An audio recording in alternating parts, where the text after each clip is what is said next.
So today I'm here at Herons Bonsai with Peter Chan. I've been following Peter's YouTube channel for quite some time now, and if anyone who's been looking at my videos knows, I've been doing quite a lot on giant redwoods and other massive trees, but I've become a little bit obsessed with the other end of the scale, which is bonsai, and Peter here is a master of bonsai, and he's very kindly agreed to do an interview with me today, just to talk a little bit about bonsai and how bonsai can affect well-being. And well-being obviously is something that's important to all humans, so we're going to talk a little bit about that today. So Peter, I just wanted to say thank you very much for doing this interview with me. Yeah, you're welcome. Do you remember the very first time that you encountered bonsai and what effect that had on you? I've always been interested in plants as a boy. When I lived in Calcutta, I grew up in India in Calcutta for the first 22 years of my life, and even in a balcony apartment, I used to grow little runner beans and lemon trees and all these tropical trees. So I've always been interested in plants, but I'd never ever encountered bonsai until I came to this country. People looking at my oriental face thinks that my parents or grandparents were into bonsai and that I've been a bonsai person all my life. Not so. Bonsai is my third career. So the first time I ever came across bonsai was really looking at picture books. If I can tell you how I got into bonsai, that may be more relevant. So I became interested in bonsai around 1967, about 6 months after I started doing ceramics. I got married in 1966, which is almost like 60 years ago. And our first home was an apartment or a flat, we call a flat, with a balcony, 20-foot balcony, about as long as this balcony, and about 3-4 foot wide. And I was lucky that I had a balcony, but everything I grew had to be grown in pots in the balcony. And because I was interested in ceramics, I used to go to evening classes to learn to make pottery. And to save money, I was making little flower pots in pottery classes to grow my plants. And I came across these pictures in some magazine or periodical showing these Chinese trees in these shallow pots, which were bonsai. So I copied those images of the trees, making the pots and taking little seedlings up and plants and experimenting with bonsai. So that's how I encountered bonsai. But the first time I ever came across proper bonsai was when I joined the British Bonsai Association. And that must have been about 7 years later. I started dabbling in bonsai in 67, but it wasn't until about 1974 that when I joined the British Bonsai Association, all these top members and the chairman of the club used to import good quality Japanese bonsai, and that really wowed me. So what I was trying to do and make myself was only attempts at bonsai. It wasn't serious bonsai. So that's where I saw it. And then when I joined the British Bonsai Association, they used to have a display at Chelsea. I used to help them at Chelsea, and there were 1 or 2 importers that had bonsai. So I saw proper bonsai for the first time there. And the imported trees really took my breath away, as it were. But nonetheless, I started making my own bonsai, and that's the bonsai journey. So it's a gradual process, it wasn't that I came across bonsai for the first time and that wowed me. So it's gradual, transition into serious bonsai. Wonderful. So as I mentioned, we want to talk a bit about well-being, and I think art and nature are things that are both central to well-being. Bonsai kind of brings art and nature together. Why is it you think that fusion is so powerful? Well, well-being has become very fashionable in the last 5 or 10 years. Before that, people never talked about it. People just felt nice and that was it. It's nothing special except that maybe growing plants and well-being is slightly different or more meaningful. I have a lot of other interests. I used to be a competitive cyclist, and all I ever did in my teens and early 20s was eat, dream, just think about cycling, nothing else. That was all my life. Yeah. And then around maybe 30 years ago, I took up swimming. I couldn't swim till I was the age of 55, and I got so besotted with swimming that I was swimming like 7 days a week.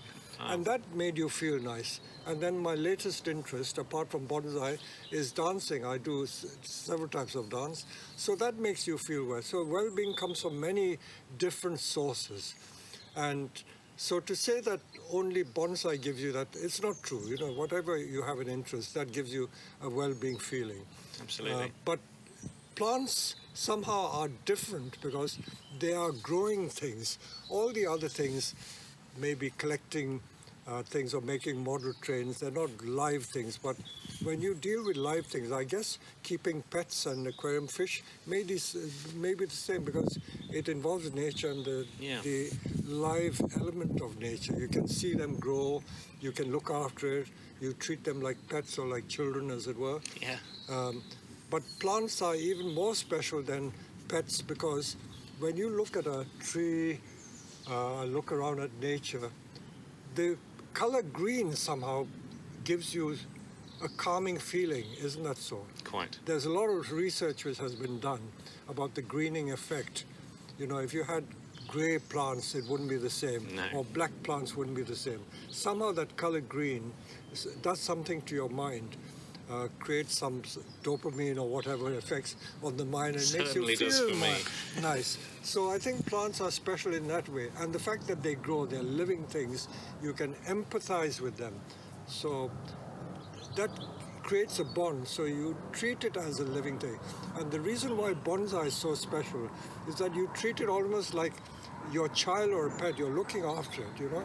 It's a living thing, so you have that special empathy with it. Yeah. So bonsai can be therapeutic in many ways, and I think you've probably just touched on this here, but the act of creating and maintaining bonsais, as well as just the simple viewing and appreciation of a bonsai, it sort of seems to feed the soul. Yes, any creative pastime gives you that good feeling. Whether it's dance, when you're doing dance, you're creating, you know, the movement and all that. Any creative thing, painting, sculpture, all the creative arts gives you that special feeling because you feel that you are actually making something. I don't know what it is. Maybe in the way human beings have evolved, there is always that urge to make something, procreate. Yeah. So I think plants are in the same category. You're looking after it, learning to nurture it. Probably the same feeling that a caveman derives That's from right. scratching on the roof That's of a right. cave with some charcoal. But because it's living, again, it's different from just doing a painting. Yeah. Yeah. So having spent the better part of a lifetime working with bonsai, what lessons do you think that bonsai can teach us that we can incorporate into other parts of our life? Well, if you follow my YouTube videos, a lot of people say that I give life lessons in my YouTube videos. And there are so many parallels that you can take from bonsai and apply it to life. For instance, a simple thing like making mistakes. No journey in life is without its problems and mistakes. And people get very disappointed, or they have this obsession that, oh, I've made a mistake, you know, that's the end of the world. That's not so. If you look at it positively, you learn from mistakes. So even in bonsai, you do make mistakes. Sometimes you can kill a tree. You've made a mistake, but you learn from it. So learning from mistakes is one of those aspects. And the other thing is being patient. I think patience is perhaps unique to possibly plants and bonsai, because when you make a garden, you don't see the results straight away. You can see the results, but to grow a tree, you still have to wait 20 or 30 years, or even more, to see it mature. And in bonsai is exactly the same. It teaches you patience, and you've just got to let go and not be anxious, you know. It will happen. It will happen. Don't be worried or obsessed that the results are not coming fast enough. So patience is one of the great things about bonsai. But then you can get over that problem, because learning patience can be a problem. You can do that by having several bonsai. If you have several bonsai, your attention is not just focused on one. You divide your attention between different ones. So the patience is not such a problem when you look at all the different trees. You know, they're all in different stages of development. So I think that is one of the big lessons. And then caring for it, you know, like bonsai, like your children, you've got to care for it, you've got to nurture it, you've got to feed it, you've got to trim it. It can get sick, you've got to bring it back to health. You as a doctor will know, you can bring them back to health. So there's so many parallel lessons to ordinary life that you can take from bonsai. So you've touched on this already, Peter, but viewers of your YouTube channel obviously derive a lot of pleasure and well-being from watching your videos and learning from your approach to bonsai, myself included. Mm-hmm. How does it feel to have such an impact on so many people, not just in Britain, but across the whole world? I don't like to use a stereotype phrase or explanation that you feel humbled, you know. It is really a humbling experience because I didn't set out to influence so many people. You know that word, influencer. Yes. I know that I'm an influencer, but you certainly are. I didn't intend to set out to do that. It is just a bonus that it's happened, and I feel very privileged that I can do that. I feel that if you are genuine and not be pretentious, people appreciate that much more. I've seen it too much in any field, whether it is, dance or I would say like any field of study, in your field, medicine, engineering. Yeah. You know, people get inflated ideas of themselves, Quite. of their own importance. I think just be yourself and not be obsessed with that. I think what I've learned more from bonsai, because I see in bonsai, you may have come across them, so-called bonsai masters, but you get that in any field. Prima donnas, we call them, prima donnas. They're full of themselves. I think that ego is the worst thing that you can develop. I think it destroys a person. It is very easy to get into that situation where ego spoils everything. I know it's very tempting to say, you know, people recognize you as the best, so, you know, I'm the best, look at me. But I think it does destroy a person.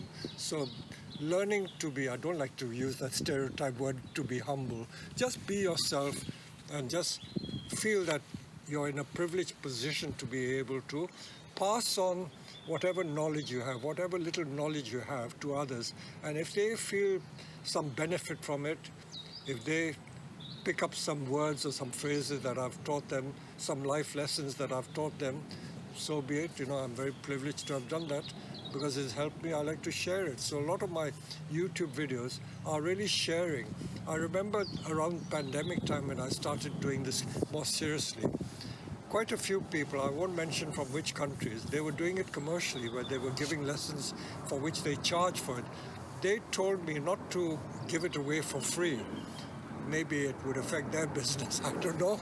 And they said, you're a fool to give it away for free. I said, I'm happy to do that. What is it? I have enough ways of supporting myself through other means, you know, through selling bonsai or whatever. I don't mind sharing that information for free. Some people didn't like it, but I feel privileged to do that. And how nice it is to be able to share it. Quite.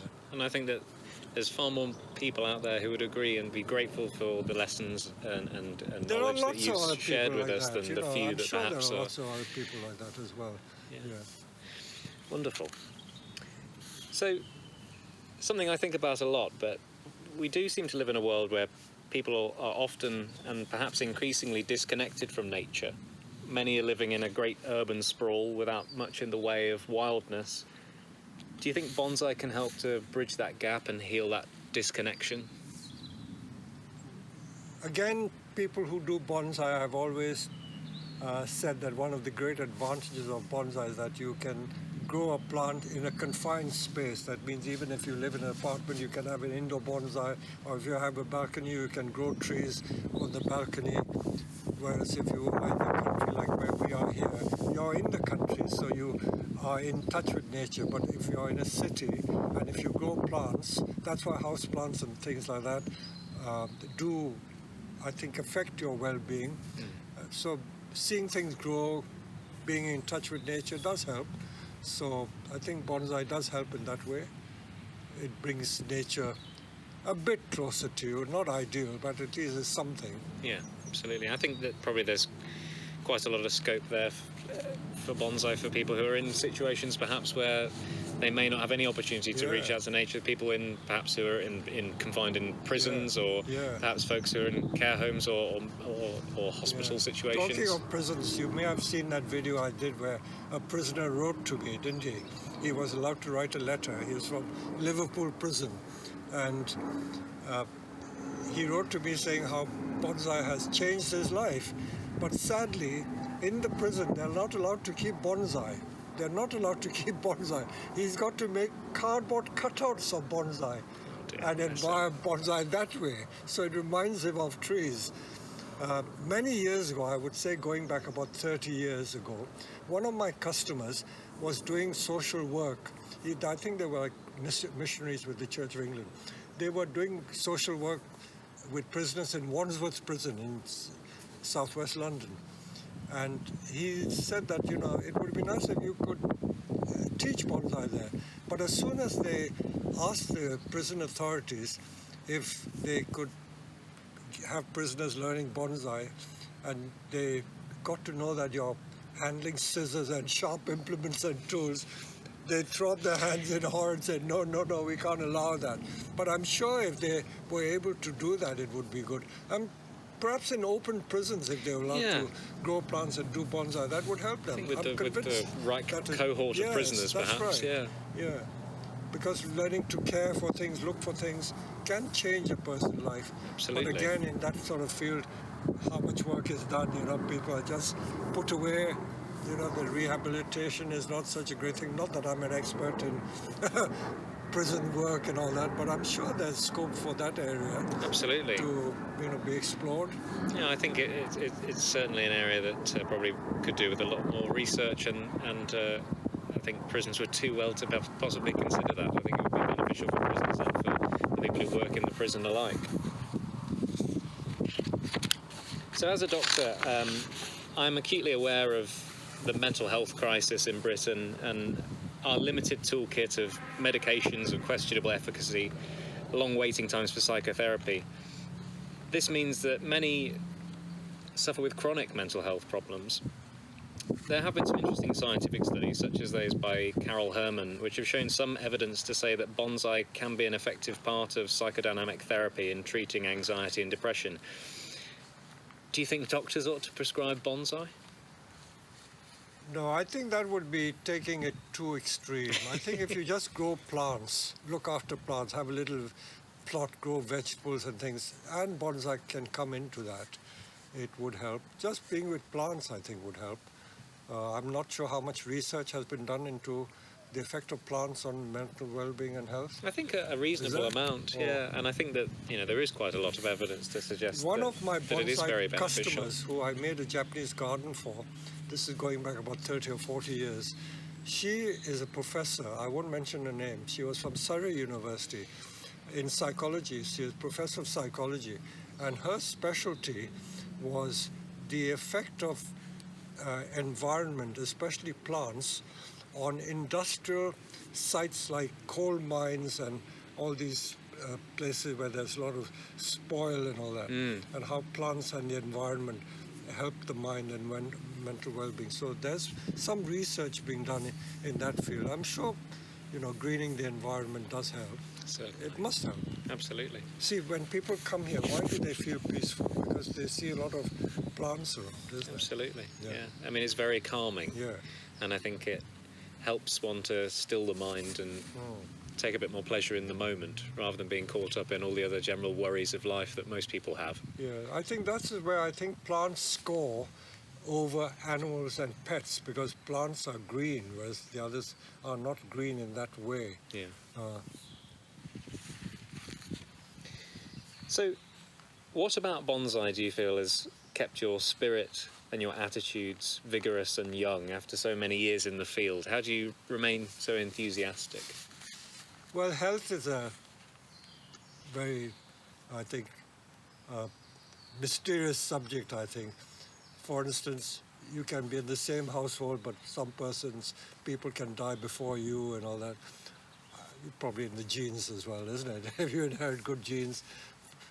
I'm lucky that Oriental genes, I don't show my age. I can tell the public or your listeners that I'm 85 going on 86. I don't look it. Most people think I'm in my 60s. So I take that to be maybe I have decent genes that don't show old age so much. This morning I had a gentleman come in. You may have seen him. He came in. You may have seen that old gentleman. He said, I did. Do you know I'm 80 years old? I said, I'm older than you by 5 or 6 years. He couldn't believe it. So I'm lucky in that respect. I think keeping active is very important because you know so many people who just sit in front of the television. Once they retire, once they pass 60 or 65, they do nothing. They got no interest. So having an interest must be important, isn't it? Absolutely. And if you have an interest that involves plants and, of course, maybe bonsai, it does help you get better peace of mind, you know. Yeah, I agree, and I imagine that often when people retire, it's sometimes difficult to find a new core interest and drive for your gardening, of course, life. takes you outdoors. You're in the fresh air, you're dealing with plants, there's some exercise involved. I know bonsai doesn't have that much exercise unless you're dealing with big plants. You've got to lift I think you've got plants. your work cut out for you here. Big plants. Yeah. Excellent. So, to finish, I wondered if you would show me which tree in your vast collection has taught you the most in life lessons, wisdom, and has perhaps given you the most satisfaction over the years. Again, I wouldn't say any one particular tree because I have trees. I still have some trees that I started making in 1974 when I started getting serious in bonsai. I'll show you them. And I have in my collection, there are 2 trees here that came from Japan in 1962, and I purchased them in 74, 75. They were sold to customers. One of them still belongs to a customer, but it's come back for repotting. And one was sold to a customer, but he's returned it to me because he feels that he shouldn't be the custodian when he's getting too old. He's about my age, so he's returned it to me. So this is where trees have that life. You know, trees will all outlive us, isn't it? Trees to reach 100 is nothing. I have a 500-year-old tree on the nursery. Yeah. So it always makes you feel small that there are other beings in this universe which are more significant or can live longer than you can. So that is, I think, sobering thought, as we would say, sobering thought. Absolutely. Yeah, like... But I don't have any one particular tree. I have several trees that have come through my care. I have learned to look at trees or my bonsai as simply being, you're the custodian of those trees. You can never own it. I've long got used to that idea, to get rid of the notion that you own a tree. You're only a custodian of the tree. And if you're a custodian, you probably would take greater care of the tree, that you want to pass it on to another generation. I remember, again, my very first Chelsea flower show, 1983. I showed my black pine. Again, that tree I still have in my collection. That black pine was shown at Chelsea for the first time, and it was on a lovely bonsai display table. And I had a guy come up to me and say, just before the show started, he said that my agent has seen that tree. No, my customer has seen that tree. He was the agent. I'm the agent for him. He wants to buy that tree, that black pine. He said, how much do you want for it? I said, it's not for sale. So he pulled out a checkbook. He said, I have a checkbook here. My customer will pay anything for that tree. So I said, tell me more about the customer. Does he know how to look after the tree? He says he's got a lot of gardeners. He's going to take it back home. So I said, where is home? He said, in Saudi Arabia. And I said, you can't grow a black pine in Saudi Arabia because it needs cold climate. It needs freezing conditions. You cannot provide those conditions in Saudi. So he was a bit taken back. He said, no, he's got air-conditioned rooms. He can put it in air-conditioned room. He said, even more reason for that tree to die. You put it in air-conditioned room, it will certainly die. So he was very offended that I refused to sell that tree to him. I'm very proud that I didn't sell it to him, because there are certain things in life where money is not that important, you know. It helps you to survive, but at the end of the day, you should have some principles where the life of living things is sometimes more important than money. So I like to think of plants to be respected in that way, where it's not just the monetary value of the plant, you know, the life and the continuity is more important. So, and especially with bonsai, which can live to ripe old age, it makes you even more conscious of your responsibility to take care of these things. And if you apply that general principle to all of the environment and nature, I think the environment and the world can be a better place. I know that sometimes in forestry you do have to grow trees as a crop, but where there are old trees, genuinely old trees, it is worth respecting them. Wonderful.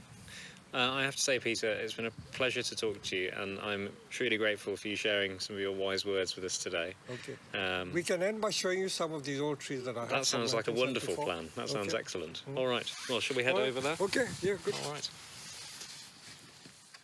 So now this is the larch.